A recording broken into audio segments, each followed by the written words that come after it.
ओम गणपतये नमः। सभी श्रोताओं को नमस्कार। आप सभी का स्वागत है आपके अपने चैनल अशोक वेदा में। तो आज आप सुनेंगे एक पुरानी कथा कि कुंती ने श्री कृष्ण जी से दुख क्यों मांगे और कुंती को दुर्वास ऋषि ने देवताओं को बुलाने का मंत्र क्यों दिया और अंत में कुंती की मृत्यु कैसे हुई। तो यह सब कुछ जानने के लिए वीडियो के अंत तक बने रहिए। आपको इस चैनल पर प्रस्तुत कथाएं अगर अच्छी लगती है तो अशोक वेदा चैनल को सब्सक्राइब करके इस पर प्रस्तुत होने वाली रोजाना की वीडियो को ज़्यादा से ज़्यादा शेयर करना। बोलो गणेश भगवान की जय हो। कुंती महाराज पांडु की पत्नी थी। वह कर्ण, युधिष्ठिर, भीम और अर्जुन की माता थी। पांडु की दूसरी पत्नी का नाम माद्री थी। माद्री के नकुल और सहदेव दो पुत्र थे। कुंती के बचपन का नाम पृथा था। पृथा के पिता सूरसेन ने राजा कुंती भोज को अपनी पुत्र गोद में दी थी। तो कुंती ध्वज ने पृथा को नया नाम कुंती दिया था, इसलिए इसे बाद में कुंती के नाम से जाना जाने लगा। कुंती हमेशा पूजा पाठ और सेवा भाव में ही बहुत ही रुचि रखती थी। एक बार कुंती के यहाँ दुर्वासा ऋषि आई तो उन्होंने उस ऋषि की बहुत सेवा की। तो कुंती की सेवा से दुर्वासा ऋषि बहुत ही प्रसन्न हुए और कुंती को आशीर्वाद के रूप में एक ऐसा मंत्र बताया कि जिसके स्मरण करने मात्र से ही जिस देवता को चाहे बुला सकती थी। कोई भी देवता का आराधन करके उस मंत्र का जाप करने मात्र से उसे देवता को वहाँ पर उपस्थित होना पड़ता था।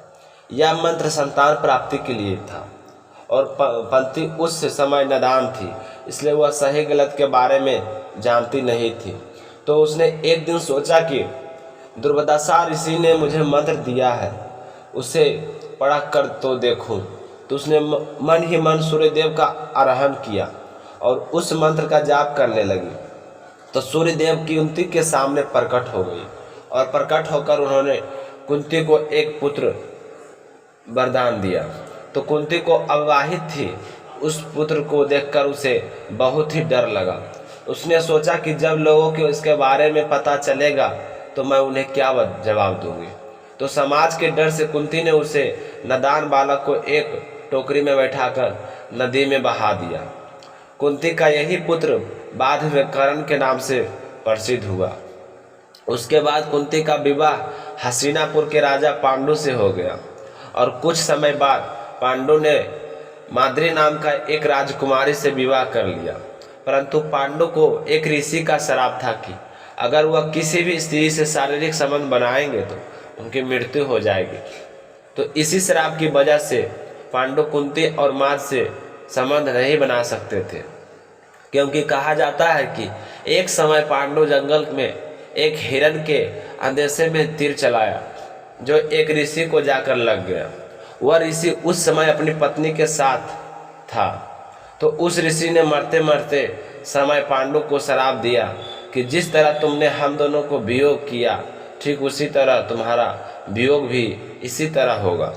तो पांडव उस श्राप के चलते संबंध नहीं बना सकते थे और वह अपवंश को आगे बढ़ाना चाहते थे, अपने वंश को आगे बढ़ाना चाहते थे। इसलिए उन्होंने एक बार कुंती से कहा कि तुम देवताओं का आराधन करो और उनसे पुत्र संतान का वरदान मांगो। तो पांडव के कहने पर कुंती ने धर्मराज इंद्र और पवन देव का आराधन किया। कुंती को धर्मराज से युधिष्ठिर, पवन देव से भीम और इंद्र से अर्जुन संतान के रूप में मिले। तो कुंती की पुत्रवती होने के बाद में माद्री ने कुंती के सामने संतान की इच्छा जाहिर की और कुंती से कहा कि बहन, आप मेरे लिए भी संतान प्राप्ति के लिए अश्विन कुमारों को आवाहन करें। तो माद्री ने कहने पर कुंती ने अश्विनी कुमारों का ध्यान किया। तो अश्विनी कुमारों ने माद्री को नकुल और सहदेव पुत्र के रूप में प्राप्त हुआ। एक बार पांडु माद्री के साथ वन में विवाह कर रहे थे, उसी समय बारिश होने लगी। तो पांडु शराब की बात भूलकर अपनी पत्नी माद्री के साथ जैसे ही संबंध बनाने ने चाहे तो उनकी मृत्यु हो गई। उसके बाद धीरे धीरे समय बीतता गया। पांडव सारे बड़े बड़े हो गए और बाद में महाभारत का युद्ध हुआ। युद्ध के दौरान श्री कृष्ण भगवान ने अर्जुन का मार्गदर्शन किया और इस युद्ध में पांडवों को जीत हुई। तो महाभारत के युद्ध के बाद युधिष्ठिर राजा बन गए और हस्तिनापुर के सब कुछ तो ठीक हो गया। तो श्री कृष्ण भगवान अपने द्वारका नगरी लौट रहे थे। तो उस समय कुंती ने श्री कृष्ण से वरदान मांगा। तो श्री कृष्ण भगवान ने कहा, बुआ आप जो कुछ भी मांगना चाहती हो मांगो। तो कुंती ने कहा कि मैं वरदान में दुख मांग रही हूँ। तो यह सुनकर श्री कृष्ण जी को बहुत ही आश्चर्य हुआ और वह पूछने लगी कि आप दुख क्यों मांग रही हो। तो कुंती ने कहा कि दुख के दिनों में तुम बहुत याद आते हो और तुम भी हमारी सहायता करने के लिए आ जाती हो।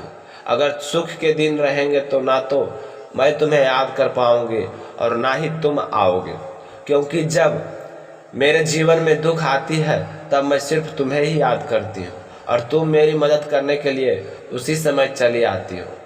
तो मैं चाहती हूँ कि मेरे जीवन में दुख रहे ताकि मैं हमेशा तुम्हें याद करूँ और तुम मुझ पर हमेशा अपनी कृपा दृष्टि बनाए रखो, क्योंकि सुख के मनुष्य भक्ति करना भूल जाता है और मैं हमेशा तुम्हारी भक्ति में लीन रहना चाहती हूँ।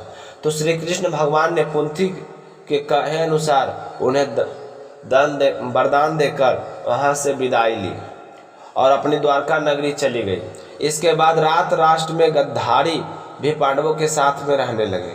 कुंती इन दिनों में खूब ख्याल रखती थी, लेकिन भीम इन्हें हर समय ताने मारता रहता था। इस तरह 15 साल तक ऐसे ही चलता रहा। भीम के तानों से तंग आकर धृतराष्ट्र के गंधारी ने वन में जाकर तप करने का निश्चय किया और दोनों महल छोड़कर निकल गए। तो इन्हें जाते हुए देखा तो उसने भी महल छोड़कर इन दोनों के साथ जाना उचित समझा। तो वन में जाकर यह तीनों तप करने लगे। तप करते करते 3 साल बीत गए। 3 साल बाद देव ऋषि नारद युधिष्ठिर के पास पहुंचे। तो युधिष्ठिर ने नारद मुनि की उचित आदर सत्कार किया। युधिष्ठिर जानते थे कि नारद मुनि के तीनों लोगों की खबर रहती है, इसलिए उन्हें धृतराष्ट्र, गांधारी और माता कुंती के बारे में पूछा कि यह लोग कहाँ हैं और कैसे हैं। तो नारद मुनि ने बताया कि धृतराष्ट्र, गांधारी और कुंती हरिद्वार में रहकर तपस्या कर रहे हैं। एक दिन जब वे गंगा स्नान करके अपने आश्रम की तरफ आ रहे थे तभी वन में भयंकर आग लग गई और दुर्बलता के कारण धृतराष्ट्र के गांधारी भागने में असमर्थ थे।